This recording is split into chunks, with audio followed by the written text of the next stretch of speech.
Hi, welcome to this part of my review featuring Century G Remastered.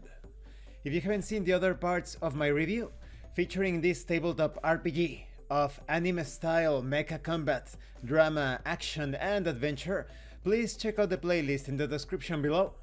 This time we are going to talk about playing the game. Let's start with the core mechanic. Conflict resolution in this game is quite simple. You roll 1d10 and then check your result against the difficulty number, or the n, of what you are trying to do. If your result is equal to or greater than the difficulty number, your action is a success. The act of rolling to determine the outcome of a situation is called a test. You almost always want to roll high.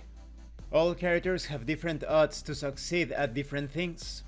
A soldier is typically better at using firearms than a surgeon. To represent this, all characters have bonuses to their rolls, called attributes, that are added to their die rolls. The better your character is at doing something, the higher the attribute bonus and the better the result of the test. Often you will have an advantage or a disadvantage to your tests. These represent factors that make it easier or harder to succeed without bending the odds too much. An advantage lets you roll an additional d10 at the time of making a test, and you then keep the best or higher result of all of the dice rolled, discarding the lesser results. A disadvantage works similarly but in reverse. You roll additional dice and keep the worst or lower result out of the many presented. That about sums it up.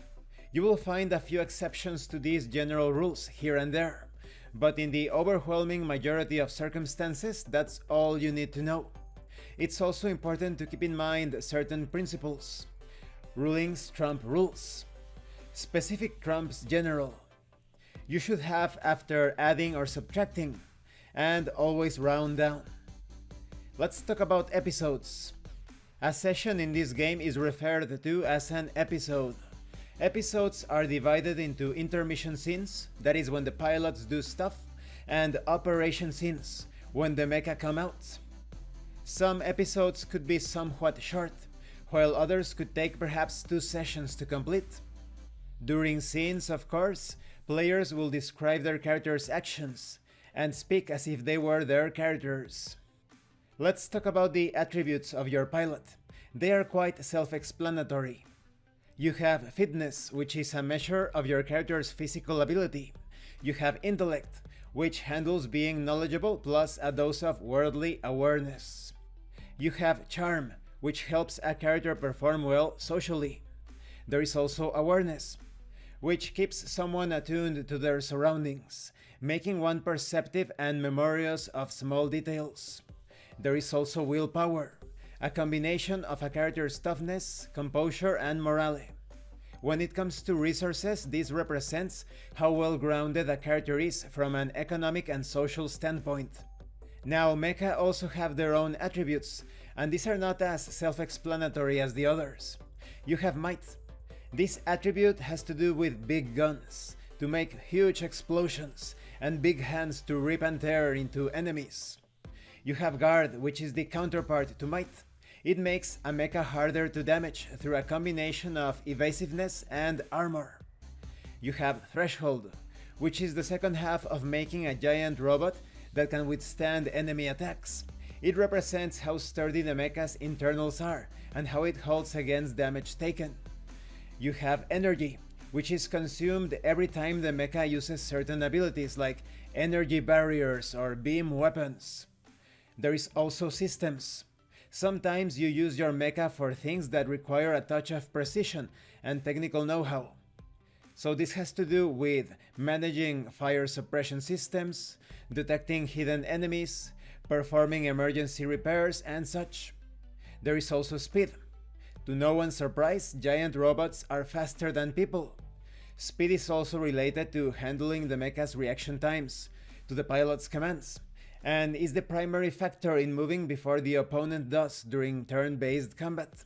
High speed is what lets the mecha break the speed of sound, and low speed means that a giant robot will walk only slightly faster than a regular person runs. Now when it comes to these attributes, they are measured in ranks. From 0, that is useless, to 11 and beyond, that is legendary. When it comes to advancement, after every episode, you obtain experience points. But experience points don't really do anything on their own. That's because whenever you gain experience points, you also gain the same amount of character points and mecha points. These are spent for your pilot and your mecha to improve your abilities, skills, upgrades, etc. And this concludes this part of the review. In the next part, we are going to continue talking about the rules, covering things related to power levels, genre themes and genre points, nuances related to tests, and many other things. I like the simplicity of the core system. It's just roll a d10, add some modifiers, and that's it. Everything is either built around that or derived from that. I also like the attributes. They encompass pretty much anything that your pilot or your mecha could attempt to do during a session. Thank you for watching this part of the review, and thank you for your likes and your comments. If you have any questions or comments, please let me know. And thank you so much to those of you that are going the extra mile to support the channel. If anyone else wishes to further support the channel, the information on how to do that will be in the description below. This has been Abraham El Jaguar, a professional game master. If you want me to run a game for you, please check out the pinned comment below. And remember, roleplay solves everything. Once again, thank you, and see you later.